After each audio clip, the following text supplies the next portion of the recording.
August 9 കുരിശിൻ്റെ വിശുദ്ധ Teresa ബെനഡിറ്റ രക്തസാക്ഷി. 1891 ഒക്ടോബർ 31 ജർമ്മനിയിൽ ജനിച്ച എഡിത്ത് സ്റ്റെയിൻ ഒരു മികച്ച ജർമ്മൻ യഹൂദ തത്വചിന്തകയായിരുന്നു. അവൾ ജനിച്ച് 2 വയസ്സുള്ളപ്പോൾ അവളുടെ പിതാവ് മരണമടഞ്ഞു. പിതാവിൻ്റെ മരണശേഷം യഹൂദരുടെ പാരമ്പര്യങ്ങളോ അനുഷ്ഠാനങ്ങളോ ആ കുടുംബം അനുശാസിച്ചിരുന്നില്ല. അതുകൊണ്ട് തന്നെ അവയെക്കുറിച്ച് ആവശ്യമായ ബോധ്യങ്ങളും ലഭിച്ചിരുന്നില്ല. പഠിക്കുവാൻ സമർത്ഥയായ അവർ നഴ്സിംഗ് കോഴ്സ് പൂർത്തിയാക്കി 1-ാം ലോകമഹായുദ്ധകാലത്ത് ഒരു നഴ്സായി സേവനമനുഷ്ഠിച്ചു. തുടർന്ന് അവർ തത്വശാസ്ത്രത്തിൽ ഡോക്ടറേറ്റ് നേടി. ഒരിക്കൽ സുഹൃത്തിൻ്റെ ഭവനത്തിലായിരിക്കുമ്പോൾ ആ കത്തോലിക്ക ഭവനത്തിലുണ്ടായിരുന്ന ആവിലായിലെ അമ്മ ത്രേസ്യയുടെ ജീവിതകഥ ഒറ്റ രാത്രി കൊണ്ട് വായിച്ചു പൂർത്തിയാക്കുവാനിടയായി. 1922 ജനുവരിയിലെ ആദ്യ ദിനം തന്നെ അവർ മാമോദീസ സ്വീകരിച്ച് കത്തോലിക്ക വിശ്വാസത്തിലേക്ക് കടന്നു വന്നു. തുടർന്ന് ഡിസ്കാൾട്ട് കാർമലൈറ്റ് സന്യാസിനിയാവുകയും തൻ്റെ പേര് തെരേസ ബെനഡിറ്റ ഓഫ് ദ ക്രോസ് എന്ന് മാറ്റുകയും ചെയ്തു. ഈ പേരുമാറ്റത്തിന് പ്രചോദന കാരണമാകട്ടെ 11 വർഷക്കാലം അവർ ക്രിസ്തീയ വിശ്വാസത്തെക്കുറിച്ച് പഠിച്ച് മനസ്സിലാക്കുകയും ഈ കാലയളവിൽ അവർ വിശുദ്ധ തോമസ് അക്വിനാസിൻ്റെയും കുരിശിൻ്റെ വിശുദ്ധ യോഹന്നാൻ്റെയും ആത്മകഥകൾ രൂപപ്പെടുത്തുവാൻ ഇടയായതിനാലുമാണ്. ഈഡിത്ത് സ്റ്റെയിൻ കത്തോലിക്ക വിശ്വാസം സ്വീകരിച്ച് കന്യകാസ്ത്രീയായ കാര്യം അവളുടെ അമ്മ അറിഞ്ഞിരുന്നില്ല. സഹോദരി റോസ് പിന്നീട് കത്തോലിക്ക വിശ്വാസം സ്വീകരിച്ചു.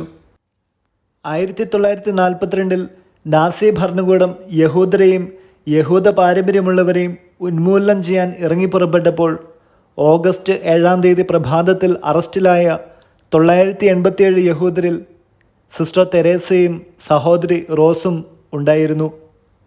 കന്നുകാലികളെ കൊണ്ടുപോകുന്ന ട്രെയിനിൽ അടയ്ക്കപ്പെട്ട് ഓഷ്വിറ്റ് എന്ന സ്ഥലത്തേക്ക് അവർ നയിക്കപ്പെട്ടു.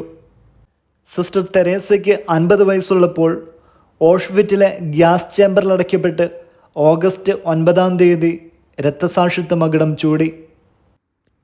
മരണശേഷം സിസ്റ്റർ തെരേസയുടെ ഡയറി വായിക്കുവാൻ ഇടയായിത്തീർന്ന സഹസന്യാസിനിമാർ അത്ഭുതപ്പെട്ടു പോയി.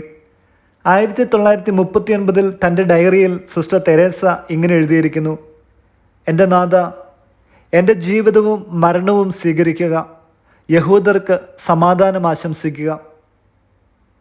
നോക്കൂ, എത്ര വലിയ കാഴ്ചപ്പാടാണ് ആ സഹോദരിക്ക് പീഡനം അനുഭവിക്കുന്ന യഹൂദരെക്കുറിച്ചുണ്ടായിരുന്നതെന്ന്.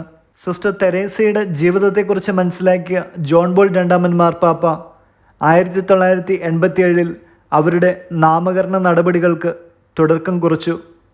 1998 അവരെ വിശുദ്ധയെന്ന് നാമകരണം ചെയ്യുകയും എല്ലാ യഹൂദരുടെയും സ്വർഗീയ മധ്യസ്ഥയായി പ്രഖ്യാപിക്കുകയും ചെയ്തു.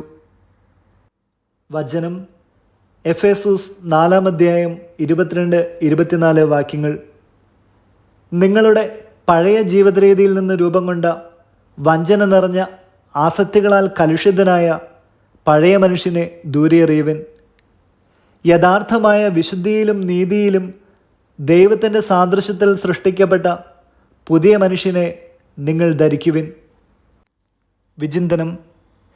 1921 അവധിക്കാലം ചെലവിടുന്നതിന് വേണ്ടിയിട്ടാണ് എഡിത്ത് സുഹൃത്തുക്കളായ മാർത്യൂസ് ദമ്പതികളുടെ വീട്ടിൽ ചെന്നത്. അവരുടെ ലൈബ്രറിയിൽ ഉണ്ടായിരുന്ന ആവിലായിലെ അമ്മ ത്രേസ്യയെക്കുറിച്ചുള്ള ജീവിതകഥ വായിക്കുവാനിടയായതാണ് ഒരു കത്തോലിക്ക സന്യാസിനിക്ക് പിന്നീട് ഒരു വിശുദ്ധയ്ക്ക് രൂപം നൽകുവാനിടയായത്. നമ്മുടെ ഭവനങ്ങളിലൊക്കെ എത്രയോ വിശുദ്ധരുടെ ജീവിതകഥകൾ സൂക്ഷിച്ചു വച്ചിരിക്കുന്നു. നമ്മുടെ മക്കളുടെ കരങ്ങളിലത് സുഹൃത്തുക്കളുടെ ഭവനങ്ങളിലേക്ക് കൊടുത്തയക്കുവാൻ സാധിക്കുകയില്ലേ? നാളെ ഒരു വിശുദ്ധനെയോ വിശുദ്ധയെയോ നമുക്ക് അവരിലൂടെ പ്രതീക്ഷിച്ചുകൂടെ?